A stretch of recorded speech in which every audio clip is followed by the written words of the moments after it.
Hey everybody, welcome to the morning market briefing. It's Wednesday, right? Yeah, Wednesday, May 4th, 2022. May the 4th be with you. Let's go ahead and knock that one out. Tom, big Star Wars guy? I am not. I'm on the record as not being a big Star Wars guy. I know that's an unpopular opinion, but I would argue that no one really knows what the main conflict is about. There's all kinds of trade disputes and things that why the Empire is mad at the other people. I think that it's just a hype machine, man. It's a sales engine, and I'm for it. Listen, we own Disney stock. I'm not gonna refute the fact that Star Wars is an unbelievable economic engine, but it's not for me, man. And that's my bag. I enjoy it. It's not something I get super worked up about, but I enjoy it. Yeah, I'm kind of with Tom. I've tried to watch Star Wars and it's horrible, man. It's the original ones especially are very slow. It's awful. Any movie from the 70s is not it's interesting. Bad. Yeah, it's bad. I'm like, how did this? Who was like, let's make more? I don't know, whatever. But to each their own. I'm confident Matt Burton will come in with some kind of Star Wars shirt on today. And we'll just kind of act like we like it so we don't get fired. But jumping in, job openings. We've got another uptick up over 11.5 million. Previous reading was about 11.3. Pretty sizable increases in openings on the retail side. As you guys are parsing through this data, what stands out? In a way, I have a hard time being surprised by the numbers. I mean, I think we're just going to kind of be in that 10 to 12 million job openings range, potentially in perpetuity until people start adjusting and finding ways to be more efficient and not actually need these workers. Yeah, my view is that this kind of echoes what we've seen in the broader data. You've seen supply chain issues that are normalizing. It looks like the job opening rates have declined in warehouse trade as well as transportation. But you continue to be very understaffed in leisure and hospitality. For every job opening, you have 10 filled jobs. So you're 9.7% job opening rate there. And you actually saw a significant increase in finance job openings in the most recent month. That's up 5.3%, up from 4.6% in February, as well as a rise in retail demand for new workers. So that's 7.5% up from 6.7%. What's notable is that the South does remain the tightest job market with 7.4% job openings. And this is primarily driven by people quitting, but layoffs actually also ticked up. And I think layoffs, we want to see some layoffs to make sure that we're continuing to make sure that we have good employees. But right now that rate is still very low at 1.1%, even in the South. For the nation as a whole, it's less than 1%. Yeah, it's an interesting dynamic. We're pairing that as well with the ADP employment number that we came in just a few moments ago. The expectation was for 383,000 jobs to be added. Last reading was 455. The number I'm seeing is 270,000. Tom, as we're thinking about the job ads, the economic picture, obviously the Fed speaking today, they're taking all of this into consideration. We'll talk, more about that in a little bit. But is there anything that's been gleaned by kind of the most recent month of job data? I mean, I think we're definitely starting to see the knock-on effects of the slowing economy. I think a little bit of the mental worry that business owners and business leaders are feeling just with the uncertainty coming forward with inflation and with potential hikes. Some stats that Ben was going through right before we got on the call was there was actually contraction in small business, and the largest ad was at large businesses. So I think that's an indicator right there that those that would be most affected by changes in the marketplace, small business owners are slowing and net shedding jobs, as opposed to large businesses which are still taking on jobs. And I think that's probably your first indicator of where this market is going, and that there is starting to see an effect of the potential for rate hikes and the potential for higher borrowing costs to the average business, at least to the small business first. And I think that eventually that'll bleed through. But we're still in an exceptionally tight jobs market. I think that there's plenty of room for some pain there. And I think that the Fed has been very clear that that's, kind of going to be the collateral damage of raising interest rates, is the job market is going to slow. So I think that we're starting to see that. I think it's starting to trickle through, even in a small way. I think you're generally right on small businesses. I think that especially if you look in the trucking side. The top line on trucking, on the average trucking revenue, if you straight line where they are right now, is down 17,000 on a year-over-year basis, while fuel costs are up 38,000 for an average truck. So it's really tough if you just have one truck, you're just owner operator. And that's a lot of the small businesses.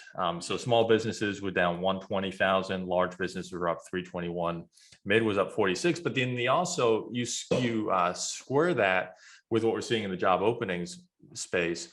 And clearly their quits are outnumbering layoffs right now. Therefore, one thing that we could surmise is maybe large businesses have better balance sheets and are more able to pay these higher wages for these employees. So people are moving from small business to a larger check at a larger business. So I think that's a trend that we're seeing as well.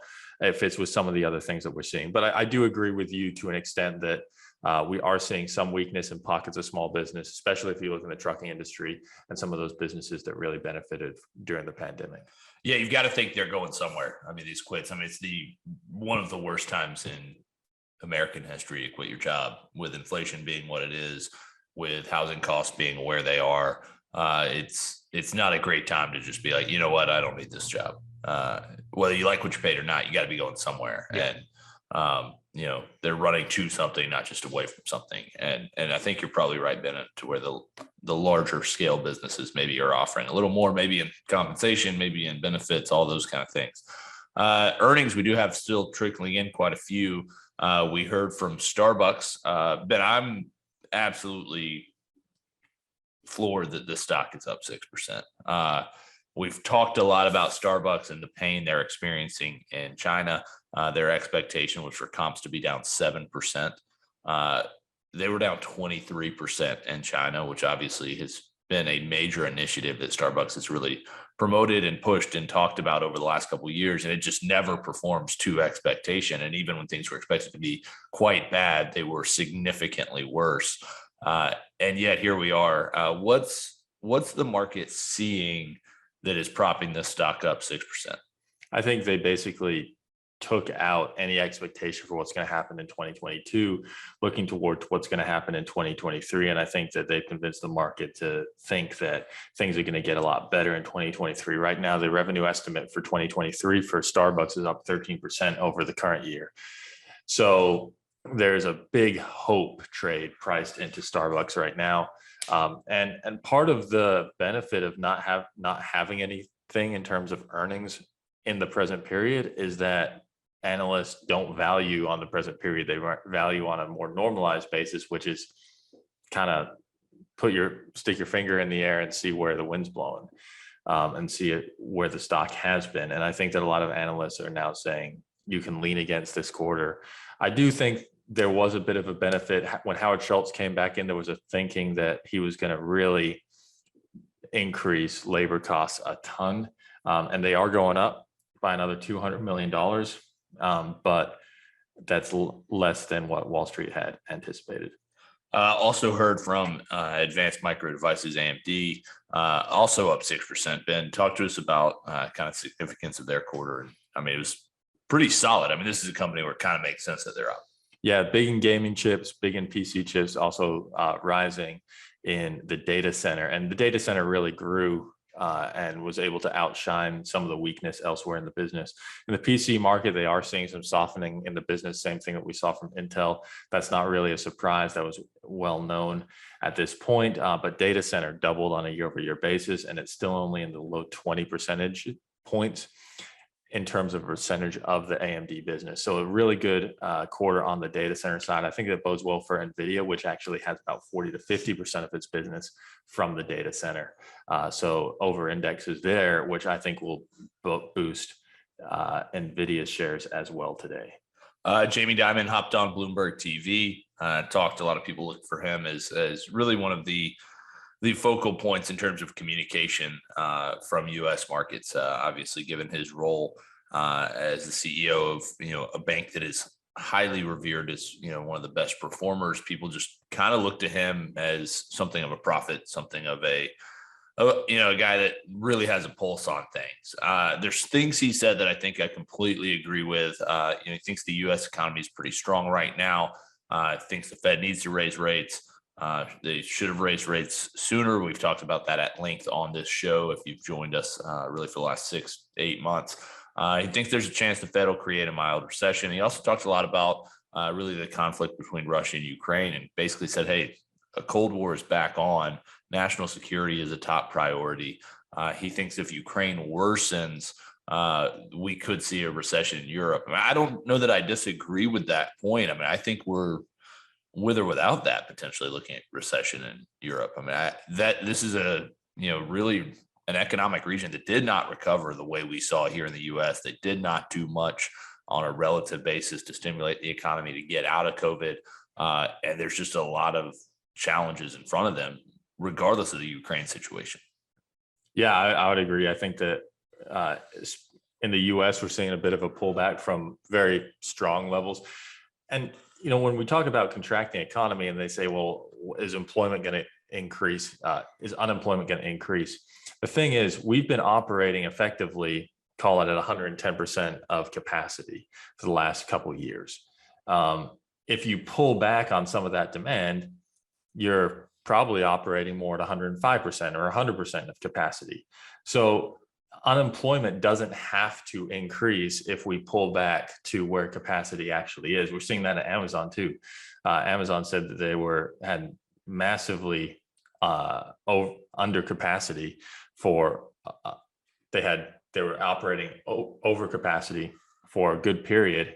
Now demand is beginning to normalize. They're under capacity, and that's a good thing, and it really helps to temper inflation as well. So I would agree with you, Andrew. I think that the economy is strong. I think it is contracting from those high levels, but that doesn't mean that we're having a Great Depression here. In terms of the Marshall Plan for energy, I think that would be a really good, savvy political move for Joe Biden, but I'm not sure it's going to happen. Yeah, my confidence there's not exactly sky high. It is Fed Day. That's the big story for the day. We will spend quite a bit of time tomorrow, I would imagine, kind of recapping everything that happened today. We get ISM services at 10 a.m. Shouldn't forget about that. But the big thing is we're going to get the rate decision at 2 o'clock. Jay Powell will come out and talk at 2:30.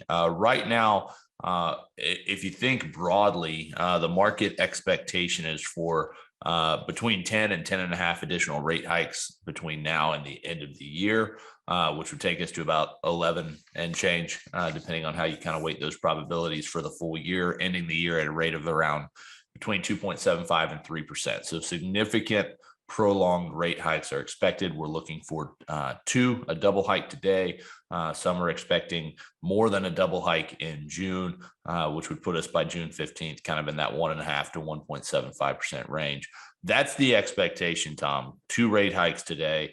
We're also looking for commentary in terms of what they're doing with mortgage-backed securities, treasury runoffs, trying to shrink the balance sheet a little bit.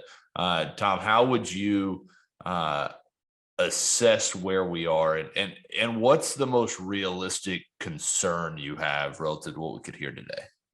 I mean, the most realistic concern I have is that they're going to be far more hawkish than the market is reading. I think that if they get very aggressive on the verbiage as it relates to mortgage backs, I think that's going to have the biggest impact on the economy. If they decide, we sort of signal we're going to do $35 billion in mortgages and $60 billion in treasuries, but we're actually going to change that mix up and be more aggressive on mortgage backs, I think that that's going to cause the most overall impact to the market. I mean, we're already seeing the housing market slow. We're already seeing affordability really be in a crunch. And I think that's only going to exacerbate things, which in theory is going to help their cause, which is bring down inflation. And so, it's one of those things where the next couple of months is probably going to be the most difficult for the bottom rung of the economy, which is that inflation is still high, rates are going up, affordability on housing is still increasing. So until we get to the other side of this and, we get multiple rate hikes in and we see some improvement on inflation, it's going to be really tough for, the lower quartile of people in America.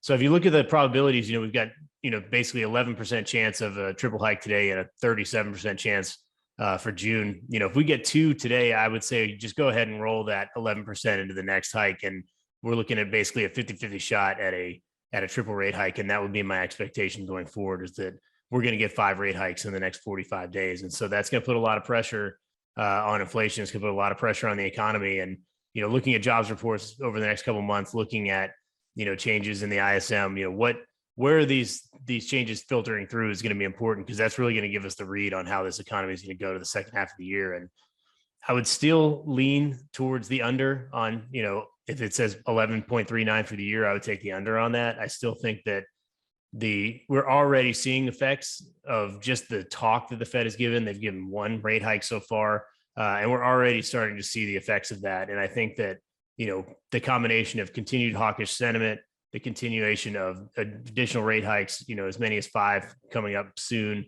is really going to have an impact. And my guess would be that, towards the second half of the year, there's probably going to be a tick down to 1 hike at a time after this next one, would be my guess. But again, it's very difficult. Things change. I mean, obviously we weren't looking at Ukraine, 4 months ago. And so, that threw a wrench in the first hike cycle. So there could be additional shoes that drop towards the second half of the year that could change that. But for right now, that's the consensus, I think, internally here. Ben, what's your view? What are you kind of looking for, maybe even in the commentary? Yeah, I mean, I think that Powell is going to be hawkish today. I think that, and that could have negative implications for the market, because the reason I think that he's going to be hawkish is because he has been hawkish, and he's had other Fed governors come out and other FOMC participants who have been hawkish, and they've constantly erred on the hawkish side, where they have leaned against whatever the market is pricing in. So when the market was pricing in 4 or 5 rate hikes, they were saying, okay, that sounds good. And then quickly they trot out some of the other FOMC guys and they say, well, maybe we could have 6 to 8 hikes. Then market starts pricing in 6 to 8 hikes. They say, okay, well, that's good. They trot out Bullard. He says 14. Now it's 11 hikes. I wouldn't be surprised to see Powell